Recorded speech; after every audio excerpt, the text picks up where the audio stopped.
Okay, saya dah boleh start. Okay. Assalamualaikum dan selamat petang.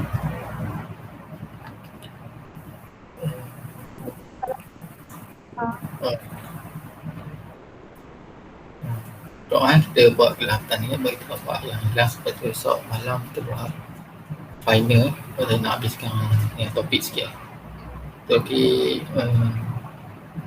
Lagi sebab saya kena key in markah cepat sebelum 26 hari bulan ni. Jadi sebab aktiviti nak report cepat. Kalau ikutkan dia lambat lagi tapi seminggu 2 minggu awal. Biasa sebelum ni lambat lagi. Lepas tu kita buat cepat kan. Satu lagi awal-awal tu kita slow sikit kan. Saya ada masalah sikit. Okay, hari ni kita sambung. Kalau ikutkan dia sekali yang satu tajuk ada memang tak itu sebelum daftar M-Wave. Kita sama yang topik yang last ni. Okay, hari ni kita belajar tentang wave dan gelombang. Mana ada generasi-generasi dia gelombang. Itu ada alat dia nak ukur sikit kegunaan dulu. Sekarang pun masih pakai dekat penerbangan, dia masih pakai sekarang untuk wing. Okay, jangan. Okay, untuk yang pertama kita belajar tentang wave generation. Wave ni kalau dia beritahu kat sini adalah wave are moving energy that are created by disturbance travel along the interface between the fluid. Okay, dia beritahu kat sini adalah wave ni pergerakan tenaga yang dihasilkan oleh gangguan. Gangguan ni dia ada banyak jenis gangguan macam seperti wind seismic activity ataupun disebabkan oleh volcano ataupun gempa bumi, earthquake ataupun sea floor dekat bawah spreading. Itu adalah untuk disturbance dia. Lepas tu dia akan bergerak di atas dua jenis liquid dia kata untuk fluid ni, untuk air tu dekat atas tu. Untuk mana dia kalau ikut lapisan ombak ni dia ada yang jenis yang still, dia panggil still water level, yang di mana dia tak terkena gangguan.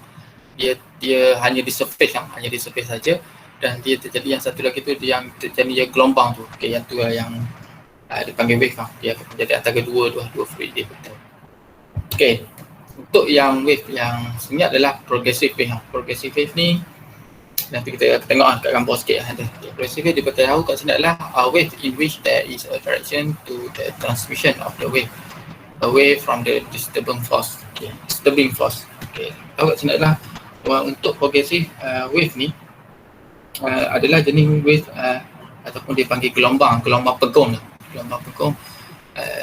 Yang disebut juga oleh ni progressive wave.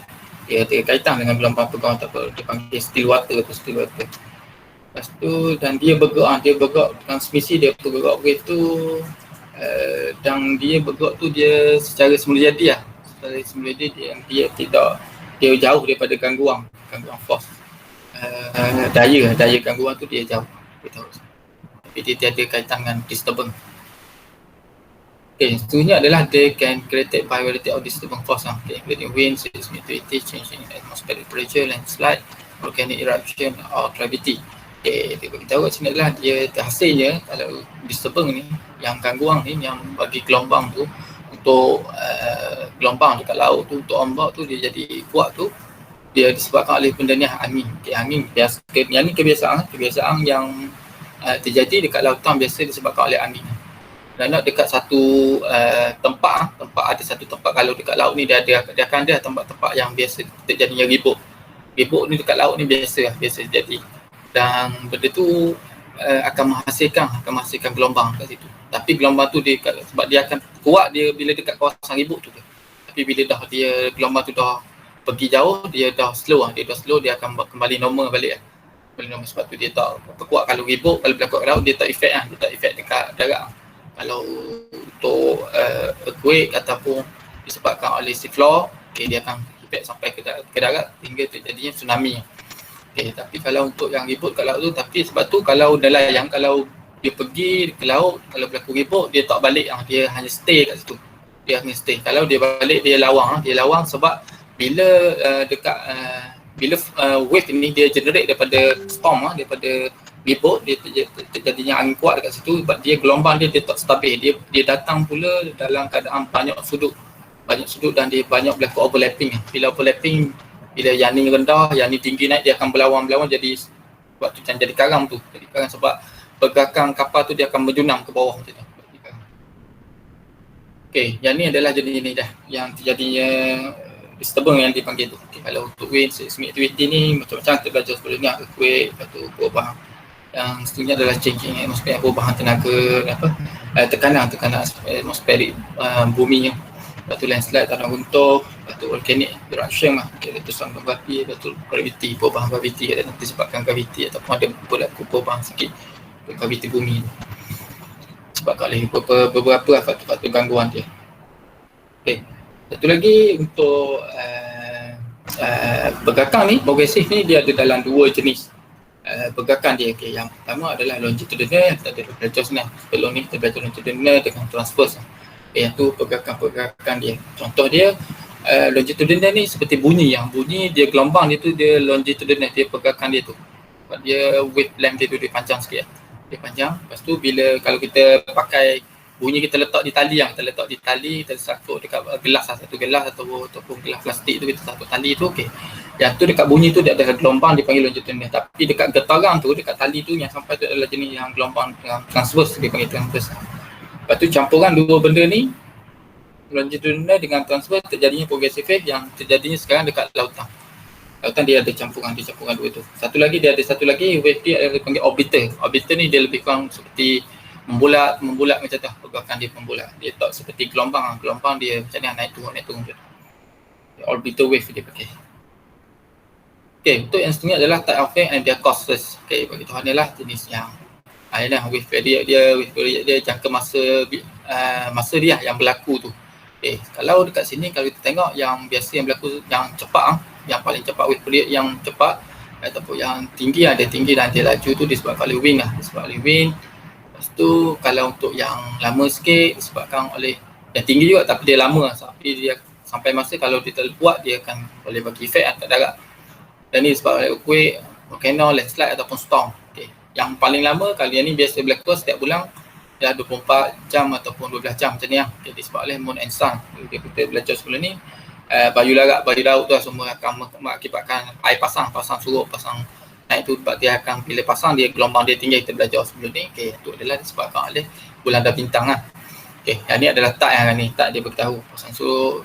Tu ni earthquake ni dia akan terjadinya tsunami yang kalau disebabkan benda ni, okey, dia akan terjadi tsunami. Lepas tu kalau wind ni disebabkan oleh yang dia disebabkan letak dia wave tide dia, jenis gelombang dia adalah sebab oleh angin lah, yang digeneratekan oleh angin dan terjadinya gelombang tu. Kalau angin terlalu kuat dia terjadi dan kalau dia biasa berlaku kalau dekat laut memang biasa, angin memang biasa tu kat laut, kuat ataupun tak kuat je. Dan ni adalah pergerakan wave energy dia, energy yang paling kuat. Angin pun boleh, sebab daripada kalau ikutkan daripada tsunami pun kalau dia campur dengan energy daripada angin pun dia jadi kuat juga. Sebab dia nak bawa sampai ke darat tu, kalau dia tak bergantung hanya gelombang mungkin tak kuat kan, tapi sekali datang sekali dengan angin dia lagi kuat, lagi tinggi. Okay, dia beritahu kat sini most of the energy from wave in the ocean comes from wind generated wave. Dia beritahu kat sini adalah kebanyakan yang berlaku tenaga yang terhasilnya gelombang ni dekat lautan adalah daripada hasilnya daripada angin yang menghasilkan gelombang tu dan tolak dia dekat permukaan air. Okey, yang seterusnya adalah wave karakteristik. Okey, untuk kriteria dia. Okey, untuk wave ni ada beritahu adalah as a wave move across the surface of the water, individual water particle are set in motion in a circular pattern called an orbit. Okey, dia beritahu untuk yang wave yang bergerak ni dekat permukaan air tu, dia akan menyebabkan zarah-zarah partikel, zarah yang berada dalam air tu secara individunya dia akan dia akan bergerak dan membentuk corak yang dipanggil orbit. Dia membentuk seperti bulatan tu, panggil circular pattern. Corak dia seperti bulatan yang disebut sebagai orbit. Kita tengok kat gambar. Okey, macam ni. Dia gelombang macam ni. Tapi dia makin dalam dia minta dia makin kecil, makin dalam. Okey, yang ni saya beritahu dah yang objek pegung tu, yang level yang pegung tu dia tak mendapat gangguan, tapi ni adalah lapisan atas dan yang berlakunya ombak tu. Yang ni untuk orbit tu yang bergerak makin kecil, semakin dalam makin kecil. Lepas tu the energy is transmitted to the depth to other orbits which decrease in diameter with increasing depth. Dia beritahu kat sini adalah pergerakan tenaga dia dihantar sampai daripada untuk orbit tu daripada dia pergi kepada kedalaman dia tu, dia pergi semakin dia ke dalam, semakin dia diameter dia semakin kecil, semakin ke dalam semakin kecil. Semakin kecil. Dia energi yang pergi ke bawah, tenaga yang zarah-zarah tu kita tak nampak zarah-zarah tu, tapi tenaga dia tu macam tu, dia berada kat dalam tu, zarah-zarah air, particles. Lepas tu yang seterusnya adalah the wave motion and orbit extend to a depth of about half the wavelength. Dia beritahu untuk pergerakan dia ni, untuk orbit dia pergi secara luas sehingga untuk kedalaman dia tu dia separuh untuk wavelength tu, untuk panjang wavelength tu separuh. Wavelength ni dia 1/2 kat sini wavelength. Lepas tu the crest is the highest part of wave, the throw is the lowest, the wavelength is the horizontal distance between two successive crest and throw. Dia beritahu kat sini adalah the crest yang paling tinggi, dia paling tinggi. Lepas tu yang paling rendah adalah throat, dia panggil throat kat bawah ni, throat kat sini ataupun dekat sini throat dekat sini, yang dekat atas sama juga kalau kita ambil kat sini, crest dekat sini, throat dekat sini, dia sama je pergerakan dia, dan crest kat sini, throat dekat sini. Lepas tu yang paling highest, paling lowest. Lepas tu dia beritahu dah the wavelength ni, horizontal distance. Wavelength dia, ni wavelength dia horizontal, daripada tinggi kepada puncak. Wavelength dia, panjang wavelength dia. Lepas tu untuk wave height dia adalah tinggi dia, crest dengan throat, lepas tu ketinggian dia dekat sini. Wave height dia. Ni wave pH dekat bawah sekali. Ni bukan pergi kepada dasar, tapi dia sampai yang bulatan ni sampai dah jadi kecil, dia ada energi yang pergi ke bawah tu. Itu adalah jenis yang base yang paling bawah dia. Lepas tu angin yang pergerakan dia, kosmos dia pergerakan macam ni. Lepas tu lepas tu the height is the vertical distance between the crest and the throat. Kemudian the height dia, wave height. Itu yang seterusnya kita pergi kepada development of wind generated wave. Yang pertama dia beritahu adalah wind generated wave are formed by the transfer of wind energy to water as wind blow across the surface of water. Friction stretches the surface and creates ripples called capillary wave. Gelombang ni dia terhasilnya akibat kita transfer, kita pindahkan angin tu pergi ke air. Bila angin ni dia blow, dia bertiup ataupun kuat ataupun slow ke, ataupun dalam keadaan yang pertengahan dia ataupun intermediate, tapi dekat surface water tu, tapi dia beritahu kat sini adalah dia friction tu, dia akan berlaku friction, dia akan berlaku geseran tu akan menghasilkan gelombang gitu. Sebab angin bila bertemu dengan surface tu dia akan berlaku geseran, kita tak nampak geseran tu, tapi dia akan menjadikan gelombang tu, dia akan menjadi gelombang dan dia createkan benda tu, dia dipanggil dia hasilkan ripple, dan dipanggil sebagai gelombang capillary. Gelombang capillary ni dia yang kalau ikutkan dia yang kecil-kecil macam tu. Contoh kita lempar, ambil batu satu batu terlempar pada air tu, dia akan tasir, kita tengok tertasir gelombang macam tu, dia kecil-kecil macam tu, dia rendah. Lepas tu dia akan kembali panjang. Lepas tu kalau kita lempar batu kat dalam air, dia gelombang akan tasir ke tinggi, lepas tu dia makin lama makin rendah, ketinggian tu makin tua, tapi untuk wavelength dia makin panjang, tapi tu dia reda terus. Yang tu dia dah pergi pada region gravity yang hasilkan benda tu jadi stabil, sebab dia tiada gangguan lagi. Kalau kita sebab yang masa dia terjadinya wavelength yang tinggi, wave height tu yang tinggi tu disebabkan kita bagi tekanan kat situ, kita letak batu, lepas tu dia akan terjadinya yang tinggi tu. Ni as the wind keeps blowing, is the capillary wave and form like a wave known as a gravity wave as they are restored by the gravity. Jadinya yang disebabkan oleh gravity, yang dipulihkan oleh gravity. Apabila kalau dia terus menerus dia kalau kalau tertiup dia alas ke dia jadi macam dah reda macam tu. Lepas tu, the growth and height of the wind generated wave is affected by three factors: the wind strength, the wind direction, and the phase. The distance uninterrupted by the land over which the wind has blown. Okay, tahu kat sini adalah yang mempengaruhi pertumbuhan ataupun ketinggian tu disebabkan oleh tiga faktor untuk wave ni. Apabila dia dah tiup angin tu, yang mempengaruhi adalah untuk ketinggian tu, kekuatan untuk wave tu sebab kalau wind strength, kekuatan angin. Kalau angin dia biasa je, dia okey lah, nak berbandingkan dengan yang angin yang kuat, dia makin tinggi, yang makin kuat untuk wave tu. Okay. Itu the wind duration kan. Wind duration kalau makin angin berterusan, makin kuat sebab dia gelombang ni dia bersambung. Okay. Kalau sekejap je lama dia reda. Okay, betul the flash lah. The flash ni juga macam yang dia pergi yang dia beritahu kat sini, dia flash ni seperti kalau ikut bahasa Melayu dia adalah pengambil lang flash. Okay, dia distinct, dia beritahu jarak yang tak diganggu oleh daratan apabila angin tu bertiup. Maknanya dia daratan tak kacau okay, gelombang dia disebabkan oleh angin. Okey. Yang seterusnya adalah most wave observed at sea are progressive wind wave formed in local storm center. They are known to be force wave while they are under the influence of their generating force and as a free wave once they move away from the storm and are no longer under their generating force. Okay, betul. Kalau kita perhatikan kebanyakan untuk gelombang dekat laut tu, dia adalah jenis yang progresif. Dia ada campur longitudinal dengan transverse, dan biasanya dia berlaku ni, benda dia berlaku dekat tempat center dekat satu center yang berlakunya ribut. Biasa tempat situ memang berlaku ribut.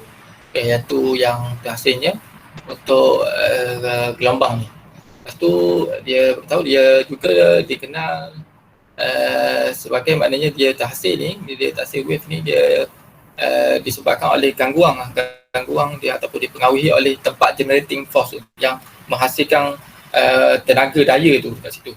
Okay, kalau tempat yang free wave they are move away. Okay, apabila dia dah daripada tempat yang utama tu yang berlakunya storm, okay, bila dia dah free daripada tempat berlakunya gelombang tu ataupun berlakunya ribut tu, okay, maknanya benda tu akan lama-lama dia akan reda sebab dia dah jauh daripada tempat yang punca yang generate tu untuk wave. Once the wave by their wavelength. Wave with long wavelength have a greater speed than those with short periods and wavelength, and will gradually move ahead of the shorter wave in a process called wave sorting. Okay. Susunan dia juga untuk wave ni, apabila dia dah jauh daripada tempat center tu, tempat yang khususnya biasa pusat yang berlaku je ribut tu, dan dia akan bergerak, dan speed dia tu ditentukan oleh panjang wavelength dia. Lepas tu kalau wave yang wavelength dia yang panjang, dia adalah yang paling antara speed yang paling laju nak dibandingkan dengan yang short period yang sekejap je ataupun yang short wavelength tu. Dan dia paling laju kalau wavelength dia paling panjang, dia adalah yang pergerakan dia tu yang paling laju dan dia akan bergerak ke depan. Dia ikut pada direction wind atau wind yang berlaku tu, dia ikut direction dia tu, dan dia akan berlaku macam seperti susunan sebab dia dah ada ni makin naik, makin turun, okay, dia seperti susunan macam tu. Okay, contoh dekat sini contoh sini area of the generation, ni berlakunya storm sini. Ini lepas tu dia dekat oleh gravity. Combine load yang combine long intermediate and short period wave, combine long and intermediate period wave. Okay. Last kali dia bagi panjang sebab dia dah jauh. Kalau dia dah jauh dekat sini memang dia tinggi dia tinggi, tapi speed dia kalau ikut dekat reda dekat sini laju speed dia, tapi dia gelombang dia wavelength dia tak panjang. Okay, ni sebab dia dah jauh. Kalau benda ni bergerak, benda ni storm ni seperti dia bergerak dekat sini dia makin kuat. Okay, seterusnya kita pergi kepada interference kata untuk corak susunan untuk wave ni. Wave dia ada corak-corak juga. Okay. Untuk sini adalah when two wave meet and their crest and through mesh, their energy is added and the resulting wave is bigger than the original two. That is called constructive interference. Okay, dia beritahu kat sini apabila dua wave bertemu dan apabila puncak dia ataupun crest dengan through ni dia dah bertemu benda ni dan disebabkan oleh tambahan daripada energi yang menghasilkan benda ni makin tinggi dan result dia makin besar, dia makin besar daripada yang original, yang asal dia, dan dia dipanggil sebagai constructive interference. Okay, dia campur, nanti kita tengok kat gambar ada dua jenis benda. Lepas tu yang disruptive dia ada dua, dia ada tiga kali ikutkan tak silap saya untuk pattern ni, constructive, disruptive, satu lagi kalau dekat dalam ni saya dia panggil mix ataupun incoherent. Okay, incoherent interference yang dia panggil, ada bentuk-bentuk dia tu, wave tu. Okay. Lepas tu kalau untuk disruptive ni, dia on other hand dia beritahu disruptive wave interference on the other hand occurs when the crest of one wave meets the throat of another wave and their energy is subtracted, resulting in reduced wave. Okay, beritahu kat sini adalah untuk disruptive wave ni, interference, okay, dia berlakunya apabila yang puncak tu, crest tu, dia bertemu dengan another wave, tapi dia dah seperti dia menutupi dia menutupi, okay, satu dua ombak tu dia bertembur, dia menutupi satu sama lain tu dan dia akan menjadi reda sebab energi dah berkurang, sebab dia energi dia akan berkurang dan result dia gelombang tu akan berkurang, gelombang juga akan berkurang dan dia tak berlaku gelombang, dia straight je macam tu. Kalau dia ada sikit-sikit tapi dia panggil dalam bentuk ni dia straight macam tu, lebih kurang. Okay, kita tengok pada gambar ni, okay, macam ni start off wave interference. Okay, terjadinya constructive ni adalah wave in phase. Okay, ni ada campur yang dua ni yang sama macam ni, yang sama dia akan jadi result dia makin tinggi, makin tinggi, height dia makin tinggi, amplitude makin kurang, height dia makin tinggi macam ni result dia. Kalau untuk yang disruptive interference, okay, yang ni dia start macam ni dekat bawah, kali ni sama dekat bawah macam ni, yang sama dekat sini, tapi yang ni dia start pada atas je. Sebab dia akan menutupi dan dia akan menyebabkan dia jadi straight macam ni, dia akan jadi landai macam tu dia. Okay, kalau untuk yang mix ataupun dia panggil incoherent. Okay, yang ni dia yang besar, lepas tu satu yang tinggi sebab dia dalam keadaan random, dia campur random macam ni. Yang ni, okay, yang ni jadi kat sini contoh.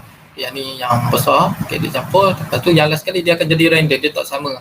Amplitude dia, wavelength dia, height dia tak sama, dia naik turun, dia tak stabil. Okay, yang ni biasa juga berlaku, okay, yang ni, tapi kebiasaan yang ni dua benda ni dan yang ni pun biasa juga berlaku. Okay, lepas tu more complex pattern, okay, when wave different wavelength meets and concentric different occur where the crest and throat and disruptive interference where the crest and throat are offset. Dia dah imbang offset dia kata kat sini tahu dia campur, dia jadi macam ni, okay, campur dia macam ni. Untuk dua jenis ni, constructive dengan disruptive.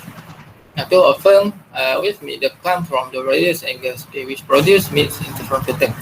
Okay, selalunya benda untuk wave ni dia bertemu dalam keadaan pelbagai angle Kalau ikutkan bukan satu angle, satu pergerakan je, contoh satu pergi satu macam tu. Kalau ikutkan dia banyak angle dia sebab dia overlapping, dia bertindih.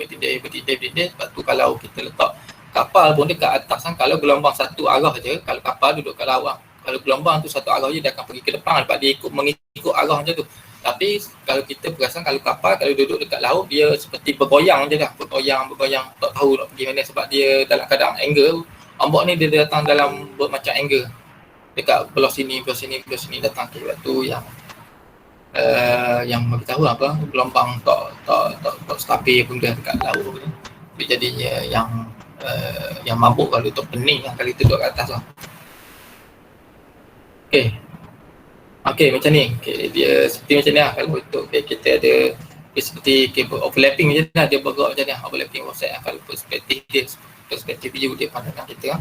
Pandangan perspektif dia, okay, macam ni lah. Yang ni bergerak dekat sini, yang ni bergerak sini. Dia melawang macam ni lah. Tu jadinya berombak dekat tengah ni. Kalau kita ada dekat tengah ni, dia tak seperti kita tak bergerak ke sini, kita pun tak bergerak sini sebab dia overlap lah. Ombak dah overlap. Kalau kita hanya duduk statik je, tapi dia bergerak je. Kalau untuk satu laluan, contoh kita berada kat sini, kalau ni dah tolak dekat sini, ni dah tolak pergi sini, maknanya kita akan bergerak pergi ke sini. Okay, tapi kalau duduk kat sini sebab dia jenis yang overlapping, ombak ni pergerakan dia adalah overlapping. Lepas tu untuk wave yang sesungguhnya adalah dipanggil rogue wave. Okay, rogue wave ni very large selected ocean wave that often occur when other ocean wave are not especially hard. Okay, kita tahu adalah rogue wave ni adalah yang paling besar atau yang paling besar berlaku dia sebut sebagai rogue wave. Sebab dia rogue wave ni yang menyebabkan karang untuk satu kapal tu. Sebab dia tinggi dia tinggi. Lepas tu kalau kapal tu dia kapal, kalau kita pergi ikut gelombang naik turun sebab kalau pergi pada turun, kalau kapal kita berada pada turun macam tu, tiba-tiba naik satu ke depan. Okay. Jadi kita akan pergi menjunah ke bawah, yang tinggi tu akan tenggelamkan kita. Okay. Lepas tu dia cause is usually an extreme case of concentrated interference where multiple wave overlap and exactly intended to produce an extremely high one. Okay. Rogue wave may also be created when strong ocean current amplifier on and opposing. Okay, kita tahu kat sini biasanya dia untuk yang menyebabkan biasanya berlakunya untuk proses ini disebabkan oleh beberapa gelombang, pelbagai gelombang yang bertindih dalam satu fasa tu, sebab dia akan menghasilkan gelombang yang tinggi yang dia dah bertemu dia akan menghasilkan satu gelombang yang tinggi yang tu dipanggil rogue wave. Tapi yang konstruktif tu banyak berlaku konstruktif, tiba-tiba terjadinya rogue wave tu. Dia dah overlap dia kata ni. Lepas tu arus laut pun kuat yang lagi menguatkan, arus yang kuat lagi menguatkan gelombang tu apabila dia berlawanan, opposite swell dia berlawanan satu sama lain sebab dia overlapping. Lepas tu the existing along the southeast coast of Africa where the Albuharz current flowing south around against the large wave from the Antarctica. Okay. Yang dia berlaku ni dekat sepanjang tu, ada beritahu dekat sepanjang biasa yang jenis ni kalau dilihat dia berlaku dekat sepanjang pantai tenggara of Afrika, dari di mana dekat dari Albuharz ni kan. Okay, untuk current dekat sini yang di mana dia flow daripada selatan, dia bergerak berlawanan ombak besar, bergerak melawang gelombang yang besar dan terbentuk dekat perairan dekat Antartika dia beritahu kat sini. Untuk rogue wave lah, kebiasaan berlaku. Okay, contoh dia macam ni rogue wave along the southeast storm. Okay, ni dia daripada north Albuharz current flow Antarctica storm. Okay, yang ni rogue wave ni yang paling tinggi macam ni. Okay, ni kapal kita bergerak macam ni. Dia dah pergi pada yang dia pergi pada throw yang paling rendah, lowest. Okay, dia pergi macam ni, tiba-tiba rogue wave datang, jadi dia akan mentenggelamkan, dia akan lompat atas kapal ni. Okay, sebab tu yang jadi karang tu. Sebab tu kalau gelombang yang tinggi tu yang boleh menyebabkan karang. Kalau gelombang yang kecil, walaupun kuat okey, tapi kalau gelombang tu walaupun speed dia tak laju tapi untuk amplitude dia tinggi ataupun wave height dia tu tinggi, dia boleh menyebabkan karang. Ini bahaya. Okay, yang seterusnya kita pergi pada yang hasilnya tsunami. Okay, tsunami are sea wave caused by rapid displacement of water. Okay, dia terjadinya tsunami ni disebabkan oleh gelombang laut yang disebabkan oleh perpindahan air. Dipanggil perpindahan air dengan kadar yang sangat cepat. Okay, sebab dia air tu pergi laju dia pergi laju, dia terus pergi ke darat. Sebab tu jadi yang boleh tenggelamkan satu pulau macam tu sebab tsunami, sebab dia pergerakan dia laju, perpindahan air tu daripada tinggi ke tinggi sini yang dia pergi pada yang rendah jadi dia makin tinggi. Okay, itu pemilihan dia. So kita tahu they are typically triggered by earthquake, landslide, volcanic eruption or iceberg calving. Okay, tsunami has extremely long wavelength, 100 to 200 km long per year, 10 to 20 minutes and are always shallow water wave. Okay, wave tu kat sini adalah biasanya dia dihasilkan ataupun dia terjadinya disebabkan oleh earthquake, landslide, volcanic eruption. Okay. Itu iceberg calving yang terjadinya iceberg baru nak terjadi iceberg tu baru nak jadi kat tempat situ. Okay. Itu terjadinya tsunami Lepas tu tsunami have long wavelength. Okay, wavelength dia panjang wavelength dia panjang sebab dia dah berasal daripada contoh seafloor atau terjadinya seafloor, eruption yang dah tupang nanti lalu berlaku gegaran yang kuat. Okay, wavelength dia tu lagi panjang sehingga dia menghampiri darat. Bila dah menghampiri darat dia makin tinggi dia makin tinggi dengan speed yang laju kot. Kalau ikut speed yang paling laju kot, sebab kalau dekat darat tu dia memang long. Kalau dekat yang tempat dia jadinya berdekatan dengan earthquake itu, dia long lagi, dia wavelength dia panjang, dia sampai dah ke darat dia dah makin pendek sebab dia pergi kepada shallow water lah. Sebab dia dah pergi kepada air yang cetek, maknanya benda tu akan makin tinggi. Kalau air dalam ni dia okey lagi sebab tekanan dia dari dalam, tu dia kuat. Sebab dia tekanan dari bawah dengan dari atas dia berbeza. Kalau dari atas, kalau disebabkan oleh wind dia okey lagi, wave dia walaupun dia kuat dia okey lagi, dia tak pergi sampai ke darat. Tapi kalau untuk yang daripada dalam ni, kalau dari kuat dari bawah sampai ke darat, dia memang lagi tinggi lah. Okay, pergerakan dia pun dia long, dia panjang untuk satu wavelength tu. Okay, crest ke crest tu dalam 10 hingga 20 minit lah. Lepas tu S-charge dia kata their speed is determined by ocean depth and it's typically about 200 meter per second ataupun 720 km per hour. Tsunami typically have a small wave height and very difficult to detect in deep water as the line is up to 600 times height. Kita tahu kat sini adalah untuk speed dia ni, dia dekat speed dia untuk kelajuan dia tu, kita nak determine dia tu dekat kedalaman lautan tu, sebab dia dalam lebih kurang pergerakan dia dalam 200 meter per second, laju juga ni. Lepas tu dia biasanya berlaku dalam small wave ada wave. Sebab dia dekat tengah-tengah tu dia small wave tu high tu, sebab tu kita payah nak detect sebab dia berlaku kat dalam dan dia akan boleh pergi pada berganda-ganda lah bila dah sampai dekat deep water yang daripada deep water tu pergi pada shallow water lah. Tu dia makin lama makin kuat, makin laju lah.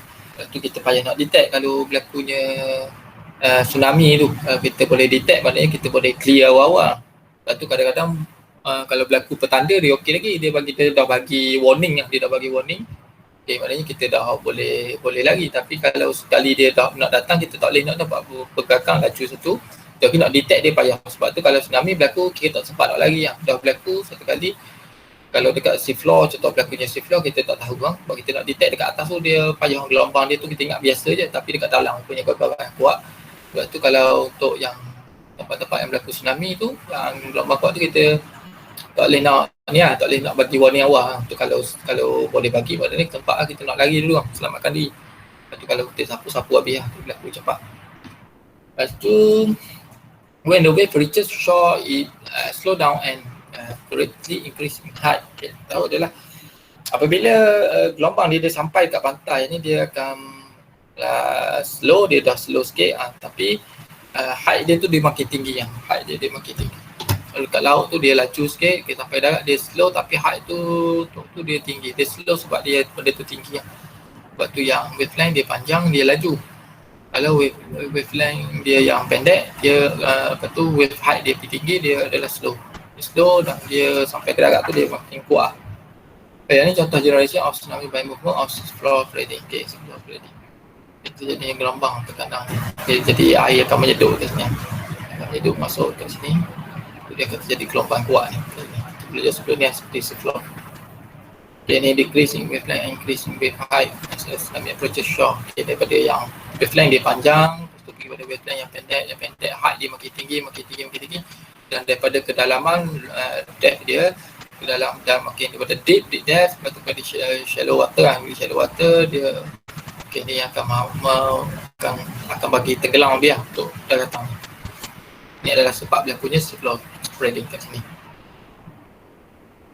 Okay, lepas tu yang seterusnya adalah wind rose lah. Okay, wind rose dia ada satu chart dia. Chart dia tu nanti ada gambar dia. So a wind is a graphic used by meteorologists to give a succinct view of how wind speed and direction are typically distributed at a particular location.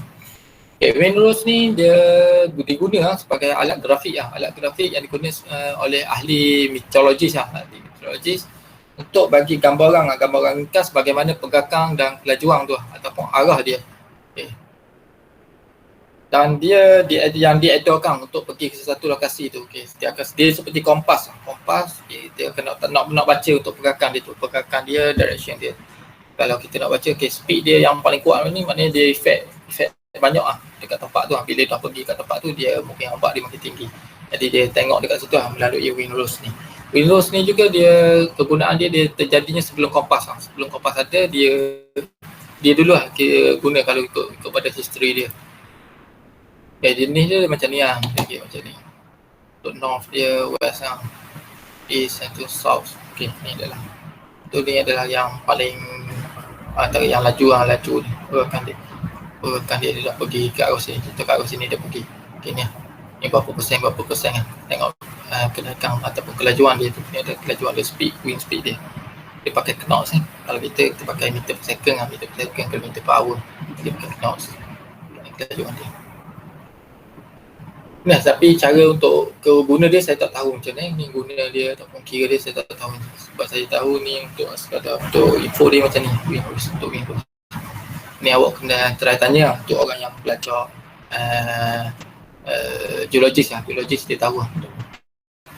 Yang saya tahu macam ni je. Kalau untuk kira dia, untuk guna dia saya tak tahu. Okay, ni. Sebab saya bukan daripada ni lah, daripada geologi ya, daripada background saya. Okay, sampai kat sini, session ni dah kan. Ni habis dah habis kira dah sah, kira tak ada dah. Yang tertinggal dah tak ada dah. Ni yang terakhir lah. Okay, sekarang ada soalan tak? Setakat ni clear je. Clear.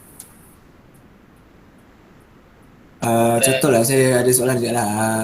Memang kalau yang luar daripada garisan khatulistiwa sahaja ada tsunami? Kalau ikutkan macam tu kot kalau berlaku, saya tak tahu lah. Hanya luar daripada garisan khatulistiwa baru terjadi tsunami tu. Contoh macam kita dekat garisan khatulistiwa kan. Jadi possibility untuk jadi tu adalah tinggi ke rendah? Kalau ikut macam mana lah, rendah ke tinggi? Kalau awak ada baca pasal benda tu? Sebab kalau awak ada baca, awak boleh share je lah. Dia dengar lah, baca artikel bahagian geografi. Dia cakap kalau macam kan dia berlaku bila ada certain tu, satu plate dia tu tinggi, satu rendah kan, baru dia macam jadi tsunami kan. So kalau macam kita dekat garisan khatulistiwa ni, possibility untuk jadi tu ada dia bagi tahu, dia cakap ada lah possibility tu untuk jadi. Saya nak tanya rasa. Tu saya tak tahu, awak try cari yang tu. Sebab saya tak tahu juga yang tu. Saya ni je lah untuk subjek ni, saya tahu gitu lah. Sebab saya pun pembacaan kurang lah. Sebab saya satu lagi first time lah saya ajar subjek ni. Saya kira-kira belajar sama awak je sebenarnya. Saya belajar satu. Tak mendalam, tapi kalau awak nak cari tu yang tu, awak try Google, try baca artikel. Ada artikel biasa, ada artikel dia. Awak try baca, tengok macam mana. Lepas tu nanti awak share, awak bagi tahu dalam group lah kalau macam tu. Saya pun nak tahu juga. Sebab saya tak sempat satu lagi saya sekarang macam tu lah, saya lebih kepada pembacaan artikel untuk mekanikal lah. Sebab sekarang saya buat research untuk PhD. Jadi kurang artikel-artikel lain saya kurang baca. Jadi kalau awak yang ada info, awak boleh share. Awak ada masa lah, kalau awak ada masa, awak bagi lah kepada saya. Saya pun nak tahu juga benda tu. Okay lah, knowledge ni kita boleh share. Dia ada tahu sebab kadang-kadang tak semua orang tahu lah. Macam saya, walaupun saya pengajar, tak semesti saya pandai.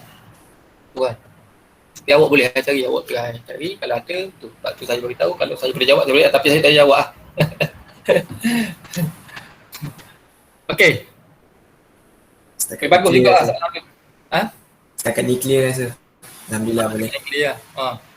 Tengok macam tu lah, saya pun itulah boleh sikit-sikit. Tapi kalau kalau ada yang tak faham tu, awak boleh tanya, lepas tu saya boleh cari lah sikit-sikit balik.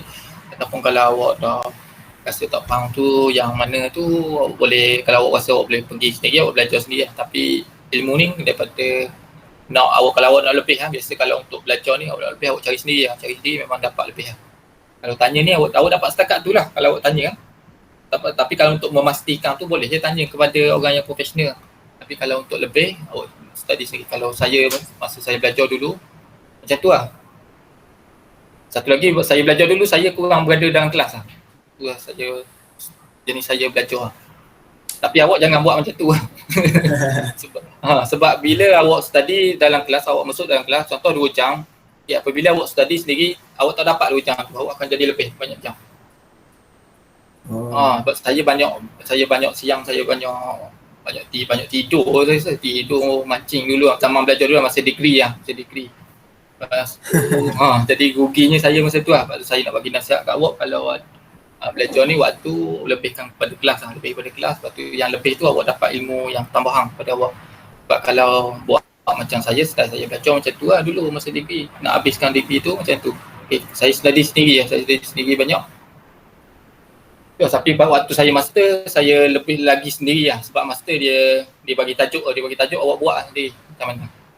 Lepas tu sekarang PhD pun macam tu juga, bagi tajuk awak buat sendiri. Yang ada guide pun supervisor hanya kita tempat kita nak bagi progress je. So memang ajar budak OE lah. Saya OE dengan yang satu lagi apa, Marine. Marine engineering saya ada mechanical kat situ lah, mechanical untuk engine. Untuk engine saya lebih pada mechanical lah. Mechanical dan saya memang ajar untuk dua-dua. Kalau ikut OE ni sepatutnya saya OE saja, tapi untuk yang Marine tu tak ada orang berani nak ajar untuk subjek thermodynamic. Kalau awak pernah dengar untuk thermodynamic, kalau ada member awak yang belajar tu, awak tanya dia macam mana subjek thermodynamic. Ada geng-geng awak yang Miss Agusti aja thermodynamic. Saya tak tahu, tapi kalau background dia I do dia lain. Temo OE saya rasa tak ada. Kalau tak ada, sebab awak tak perlu pergi pada engine, jadi awak tak perlu belajar benda tu. Sebab temo dia, tapi kalau ada member awak yang belajar, tak awak tanya dia macam mana tu subjek temo. Sebab tak ada orang nak mengajar, jadi itu saya rasa kena ajar. Thermo, kalau saya mechanical dia panggil killer subjek. Kalau dalam masa saya degree dulu, kalau 40 orang dalam kelas tu, yang lulus mungkin tak sampai 10 orang.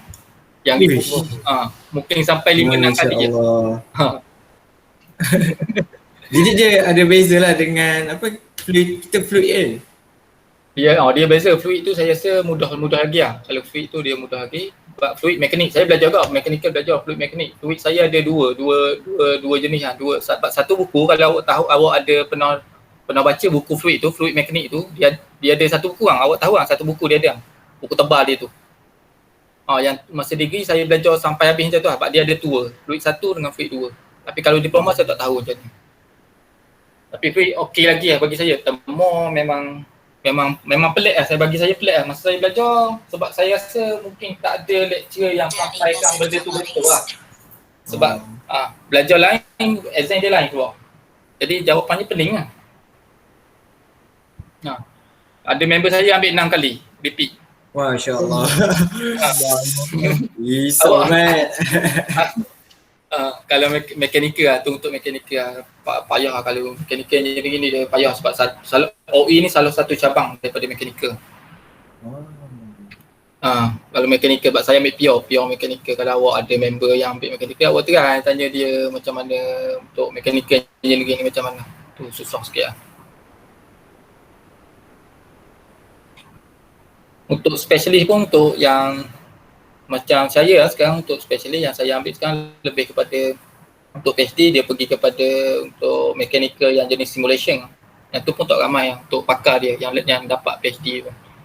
Kalau dalam Malaysia saya rasa tak sampai 100 orang. Itu paling sikit tu kalau ikutkan specialist dia. Tapi kalau yang saya dengar dulu dalam 20 lebih macam tu, 20. Tu lah kalau awak ada cita-cita nak sambung degree lah. Tapi bagi saya tu pilihan awak lah. Kalau awak ada sini, sebab saya tengok batch awak ni okey lah. Batch awak ni okey, saya rasa saya suggest untuk sambung lah kalau sambung degree.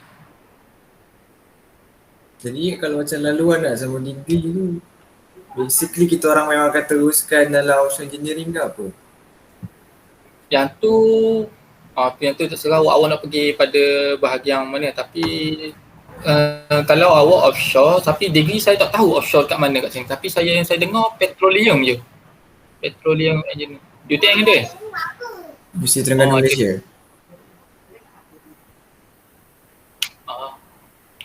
Dia kalau ikut dia pecahan mekanikal daripada mekanikal ni. Kalau ada awak pergi lah sambung. Kalau sambung. Tapi saya tak tahu UTM tu yang lama ataupun yang baru. Sebab kadang-kadang kos tu kena tengok juga yang baru ataupun yang lama. Sebab kalau yang baru orang-orang yang ajar tu lepas tu kos dia penerimaan untuk industri lah. Kita tak tahu macam mana. Tapi okey je. UTM pun okey. Contoh kalau sekarang ni ada UTP ke? Ada UTP. UTP memang dia memang ni lah, dia memang main petroleum lah. Kalau masuk kat situ pun okey. Tapi kalau untuk kos lain tu saya rasa tak perlu lah kat situ. Sebab UTP dia mahal tu. Dia mahal. Kalau awak dapat tajaan okey lah. Kalau ada kat sini anak Petronas, okey lah masuk. UTP boleh masuk UTP. Tapi kalau untuk bagi saya, kalau untuk yang saya bertemu dalam industri member saya, kalau daripada UTP ada yang okey, ada yang tak okey juga sebenarnya. Tak semestinya dia power pointer. Lepas tu kalau kehidupan ni, kalau awak habis belajar nanti awak akan tengok tak semestinya pointer yang tinggi tu boleh buat kerja. Yang tu lah. Walaupun saya biasa bertemu dengan orang budak UTP, pointer biasa power lah. Sebab budak-budak yang masuk itu memang asal bijak lah. Tapi buat kerja ada okey, ada tak okey. Tapi kebiasaan yang pointer tinggi ni, kalau industri, bukan semua lah, tapi kebiasaan berlaku, dia boleh buat sembang lah, dia boleh bercakap. Tapi buat kerja tu dia kurang sikit lah. Persen untuk buat kerja tu dia kurang sikit. Tapi sekarang industri Malaysia dia tak lebih pada buat kerja, lebih pada banyak cakap. Yang tu lah pengalaman saya interview lah. Pengalaman saya pergi interview macam tu lah. Sebab saya tak boleh nak bercakap mana. Tapi kalau buat kerja tu mungkin insyaAllah saya boleh buat. Tapi dia tak terima. Tapi kalau saya cakap dengan abang saya cakap saya kena reject sebab masalah communication skill. Abang saya beritahu dia bayar gaji untuk bercakap ke untuk buat kerja. Tu lah. Abang saya communication dia bawah. Communication dia teruk abang saya, tapi dia boleh buat kerja. Tapi gaji dia power lah. Kalau gaji berapa? 20 lebih tu. Uish. Abang saya kerja apa? Dia kerja engineer kapal. Dia marine lah. Dia daripada Poli Engkoma. Sekarang dia second engineer. Mungkin nak pergi pada chief engineer. Tapi kerja macam tu lah. Masuk pun kalau awak fikir lah 3-4 bulan duduk kat laut lah. Ya. Awak fikir macam mana, ada lebih ada kurang sebenarnya. Nanti awak pilih lah, awak dah habis belajar, awak nampak lah benda tu. Awak nak pilih hidup ke, awak nak pilih duit. Kalau awak nak pilih dulu memang tak dapat lah.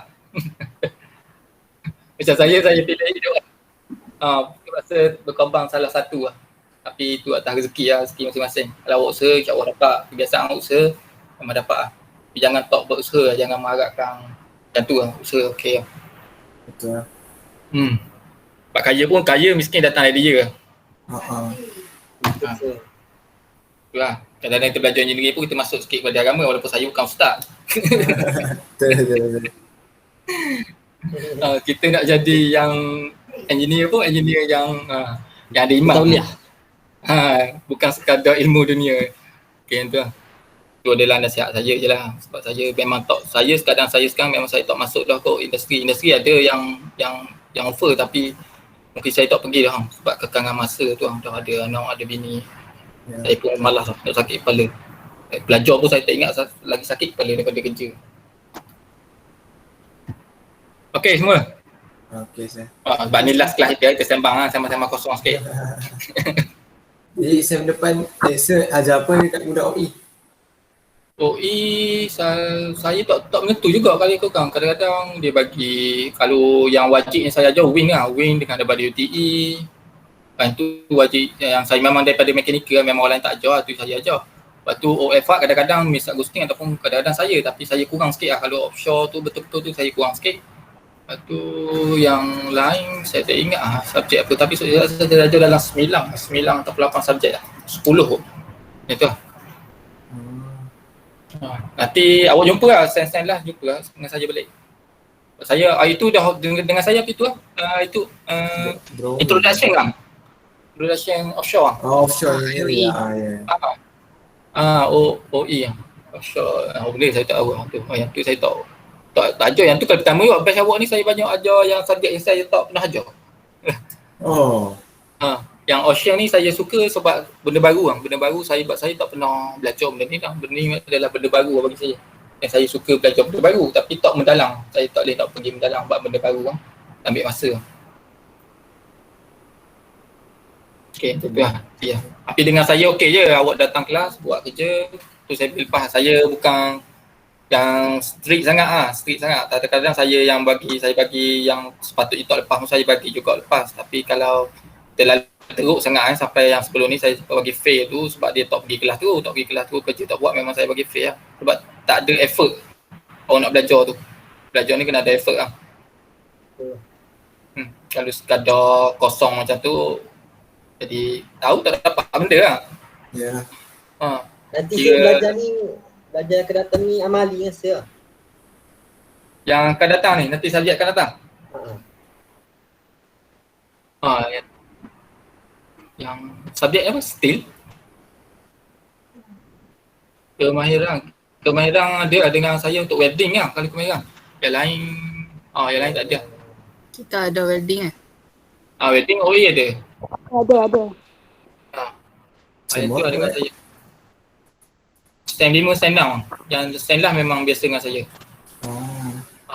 Yang jenis yang sangkut biasa saya lah bukan subjek dengan saya. Subjek dengan Miss Agustin tak cakap saya. Yang subjek Agustin ODA.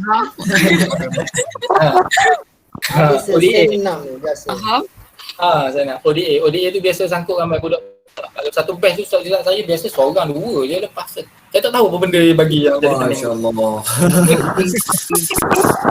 Risau ya.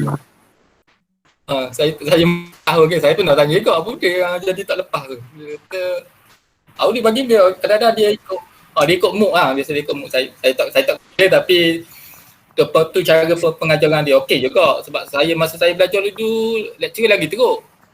Yang tu saya rasa yang okey tu. Kalau dekat saya dulu masa awal-awal masuk kelas tu, stand pertama tu kalau lecturer tu ada yang jenis lecturer lama, lecturer tua, dia tengok muka tu dia dah bagi tahu. Awak fail okey ni lulu. Dia bagi tahu tu kan.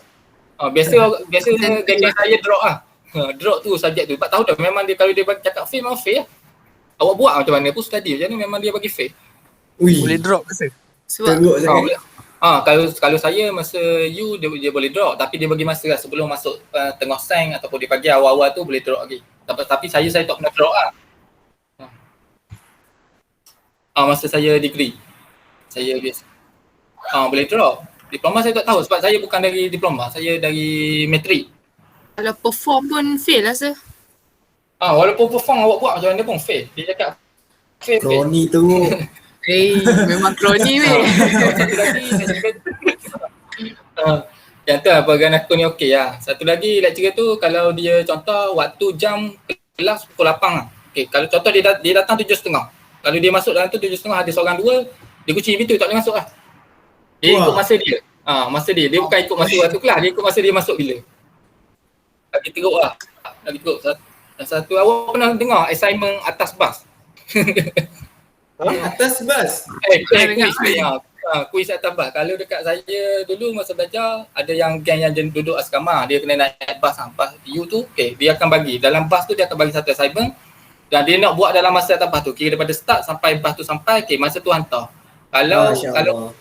Kalau masa nak hantar tu dia akan tengok tulisan tu. Tulisan tu akan naik, akan turun, akan naik, akan turun. Bermakna kita duduk dalam bas. Bermakna kita tulis tu dia berada dalam bas. Kira tulisan tu takkan cantik. Kalau tulisan cantik dia reject, dia tak bagi. Bermakna dia buat waktu lain kan. Pula dah. Tu lah. Macam-macam lah kalau awak dekat you. Tapi sekarang saya rasa kurang dah sekarang. Sebab lecturer tu ramai yang tua tu. Yang tua-tua ni ramai dah penceng lah. Yang muda ni dia. Kalau masa ni kita kena kroni dengan driver bas. Yang tu pula tu masa saya belajar susah nak dapat mekanikal ni boleh bilang lah berapa yang dapat 3.5 ke atas tu. Kalau untuk base saya tu boleh bilang biasa 3 biasa 2 lebih lah Ahmad. Tak dapat lah kalau nak pergi pada 3 lebih, 3.5 tu memang power lah kepala bijak lah. Saya pernah tanya Miss Agustin apa yang ramai fail. Saya pernah tanya. Saya pernah tanya dia sebab saya kesiang lah. Sebab saya yang best saya yang ajar itu, best tu kira best tu okey. Saya pelik lah. Best tu okey, tak ada masalah. Sebab kelas dia memang perform lah. Budak kelas dia tu memang perform. Setiap kali saya bagi kerja dia okey, dia buat semua. Satu lagi dia perform lah, memang bagian dia perform. Tiba-tiba yang lepas saya kata seorang ke dua orang, saya tanya dia apa benda masalah lah budak ni. Dia cakap macam mana, tengok dia bagi kerja dia tak nak buat sebab kerja dia banyak satu. Dia bagi, kalau awak dah siap yang tu dia tambah lagi, siap yang tu dia tambah macam tu. Biasa. Style dia. Style dia bekerja lah, buat kerja. Tapi okey lah, awak ada challenge lah, dia tak apa. Tapi soalan dia se, kami ikut formula pun salah se. Ikut orang mula pun salah. Ha. Dia lain soalan lain jalan kira se. Sebab setahu saya daripada dia bukan nak ambil jalan jawapan yang lah, tak silap saya. Kalau daripada skema dia nak sama dengan dia. Kalau tak sama dengan dia reject lah. Betul. Betul lah. Biasa lah. Saya dulu pun kat masa belajar macam tu ada lah yang lecturer yang macam tu. Biasa lah benda tu. Dia waktu ada halangan sikit belajar ni. Kalau mudah semua tak struggle lah. Jadi ada tempat awak nak struggle. Kalau yang lain okey kan, yang perempuan yang Miss Ain dengan siapa sekarang ni? Azwa. Yang tu okey lah. Okey lah. Azwa pun skema kot rasa tau. Semua perempuan skema. Lelaki dia relax.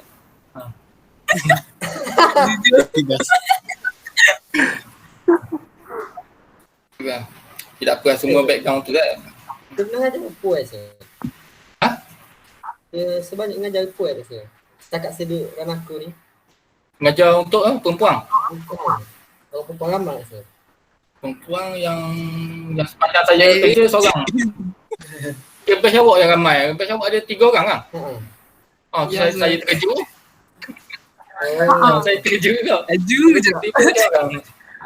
Ada 3 orang perempuan. Pelik kat saya. Biasa perempuan tak bintang. Aju je. Amboi dia.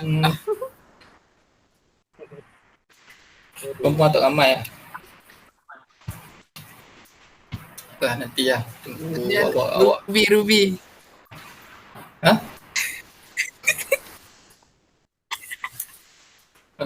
Jadi final bila Zat? Final. Final malam esok. Nanti saya buat soalan je. Saya tak buat lagi soalan awak ni. Saya buat ringkas biasa, soalan saya tak payah-payah pun. Ada juga saya bagi yang tak payah pun rasa. Saya boleh je nak bagi yang payah yang keluar daripada belajar, tapi memang tak boleh nak jawab kan. Tak ada orang nak jawab. Pening nanti kita orang. Bagi soalan biasa-biasa. Saya master berapa tahun so? Saya master 2 tahun setengah. Master 2 tahun setengah, degree saya on time lah. Saya on time 4 tahun. Matrik pun setahun. Degree 4 tahun, master 2 tahun setengah. Lepas tu saya kahwin dulu, sebelum ambil master tu saya kahwin dulu. Lepas tu sekarang PhD lah. PhD saya tak tahu berapa tahun dan saya tak tahu bila habis sebab saya pun takut juga sebab sekarang dia ditanggung. Master saya ditanggung. Diorang semua elang bulanan dia tanggung. Tapi untuk PhD pun dia tanggung jurang je sebab bulanan dia tak dapat nak bagi. Sebab saya bekerja kan. Jurang untuk, kalau ikutkan dia dah bagi saya, dia dah invest kat saya masa master tu saya dalam 70,000. Dia bukan mahal, dia jurang dia murah je. Dia bagi allowance, allowance saya dapat 1,800 satu bulan. Wow. Kira seperti bekerja lah waktu tu. Sebab saya sebagai RA, research assistant, bantu penyelidik. Jadi dapat gaji untuk dalam master lah. Kalau awak nak sambung, awak kena cari yang ada duit. Kalau tak ada duit, jangan sambung lah. Kalau degree memang terpaksa pakai ni lah, pinjaman lah. PTN ataupun yang lain benda tu lah. Ataupun mak ayah lah. PhD pun macam tu. PhD jurang dia saya dapat. Tapi jurang dia mahal. PhD 1 sen 5,000. Ui. 5,000. Biasa lah master 2,000 lebih lah. Basically kita orang keluar ni nanti jadi technician lah mula-mula. Kalau biasanya jadi technician. Kalau diploma dia technician lah. Technician pun kalau awak nak sambung, awak nak jadi engineer. Tapi bagi saya lah untuk yang saya dah nampak member saya dalam industri ni, yang mana member saya ambil degree sepatutnya dia dapat jawatan engineer, dia tak ambil engineer, dia ambil technician. Dia ambil supervisor. Itu lah. Apa Sebab sakit kepala. Engineer ni sakit kepala. Engineer ni memang sakit kepala, awak kena main dengan dokumen, awak kena deal dengan klien. Kalau technician sekadar okay, engineer bagi tahu buat kerja ni, buat lah kerja tu. Lepas tu asalkan siap. Tu je lah. Tapi atas awak lah, atas pemikiran awak. Tapi kalau untuk upgrade, untuk gaji, lebih kepada engineer lah, pergi. Sebab engineer pun masalah juga sekarang. Untuk fresh pun berapa je. Sir, saya tanya sir. Ah. Mana lagi okey CJ dengan diploma sir? CJ dengan diploma, bagi saya diploma lah. Tapi kalau kan orang cakap kalau nak untuk kerja CJ kan, tapi bagi saya kalau untuk belajar ni ilmu ni penting. Jangan pandang maknanya pandang pada benda tu lah. Sebab kalau CJ dia boleh buat kerja kan, tapi kalau untuk troubleshoot dia tak boleh nak buat pun sebab dia tiada teori. Kalau awak belajar diploma, kalau awak ada kepakaran awak boleh buat kerja. Lepas tu kalau untuk troubleshoot awak boleh buat troubleshoot tu bila berlakunya masalah sebab awak ada teori. Sebab tu bagi saya penting dua-dua, teori dengan praktikal adalah benda yang penting. Kalau orang yang boleh praktikal saja, kalau budak CJ dia boleh buat kerja je. Tapi bila troubleshoot dia terpaksa pakai orang lain lah, terpaksa panggil engineer yang lagi power lah untuk knowledge dia tu. Kalau dia engineer walaupun dia tak boleh buat kerja tapi teori dia kita pakai. Tu lah benda tu. Benda tu penting, dua-dua penting. Jangan pandang pada praktikal je penting. Kira ilmu tak penting, tak, dua-dua penting. Jangan awak ambil ni diploma, awak jangan pula jangan rasa rasa rendah lah. Rasa rendah tu sebab kita belajar kat dalam proses belajar dan nanti ada rezeki kat mana-mana tu. Sebab saya tengok yang best sebelum ni semua dapat kerja lah walaupun bukan dapat technician pun, walaupun bukan tapi level CJ pun, tapi at least dapat kerja lah. Sebab kita nak start daripada bawah dulu. Awak kadang-kadang kan nak terus nak masuk supervisor, awak tak tahu benda kan. Betul lah. Bahaya lah nak buat kerja apa. Saya pun pening, saya pun kalau dia bagi offer pun dia tak ambil. Saya pun sebenarnya saya minta technician banyak, saya tak minta engineer, saya tak berani nak jadi engineer. Saya ada minta engineer pun tapi dia expected dia terlalu tinggi kat saya. Jadi bahaya. Jangan bagi orang expect kita terlalu tinggi. Sebab bahaya benda tu. Nanti dia expect okey awak boleh buat kerja ni. Tiba awak tak boleh buat. Kalau awak kena hentang ni.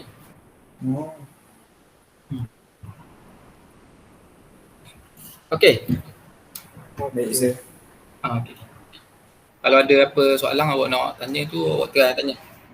Saya kalau dalam industri, saya tahu lah sikit-sikit. Industri pasal saya ramai member saya ramai dekat ni lah. Dekat kerja dekat ni lah, oil and gas. Ada ramai yang member saya dekat oil and gas.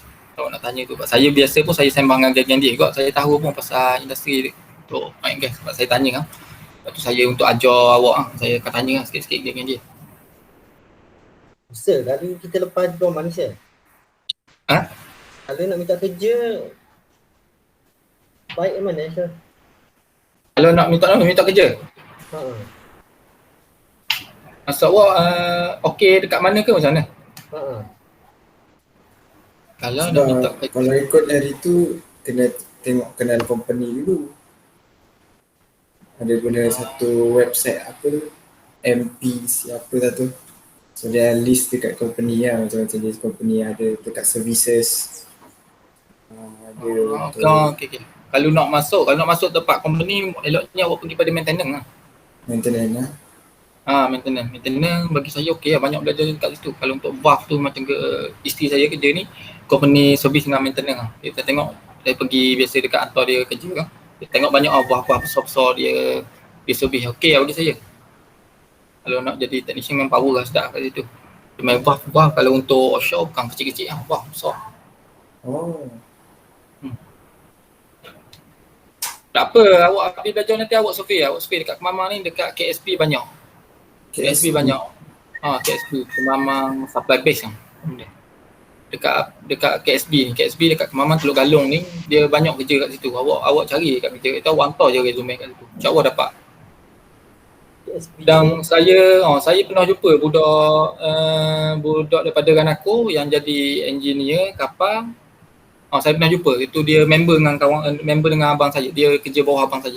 Saya tanya dia belajar pada Ranako. Kira keluaran Ranako ni kalau untuk swasta jangan bimbang lah, okey lah. Bagi saya level okey lah, sampai boleh jadi engineer tu okey lah. Kalau dekat lain pun tak dapat macam tu.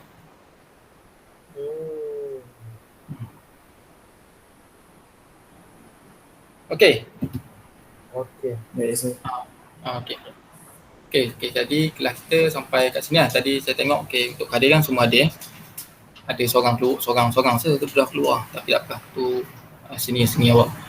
Okey, kalau ada masalah apa awak boleh tanya saja. Untuk share benda awak boleh share dalam group tu boleh share. Awak walaupun saya pengajar awak tapi awak anggap tu macam member. Awak share apa kat situ. Tapi jangan member awak yang member sangat tu sangat je Tak boleh ada. awak gitu. Bermakna tapi anggap macam member macam tu lah. Sebab saya tak suka kalau level dengan budak ni, dengan student ni. Saya tak suka. Saya biasa kita satu level. Kita masih sama-sama belajar je. Ya. Okey, hari ni sampai kat situ ni last kelas kita. Tu saya minta maaf ada kurang ada lebih ke apa benda, tapi biasa banyak kurang lah daripada lebih tak ada lebih pun. Jadi saya minta maaf mana yang kurang tu saya minta lah. Ada yang saya tak dapat bagi tu untuk ilmu tu. Itu saya minta maaf ada saya salah bahasa lah, salah kasar apa benda. Betul buat baik lah. Tu insyaAllah nanti semua okey je memang tu. Okey, Sir. Okey. Okey, terima kasih semua dan Assalamualaikum. Waalaikumsalam. Terima kasih, Sir. Thank you, sir. Sama-sama.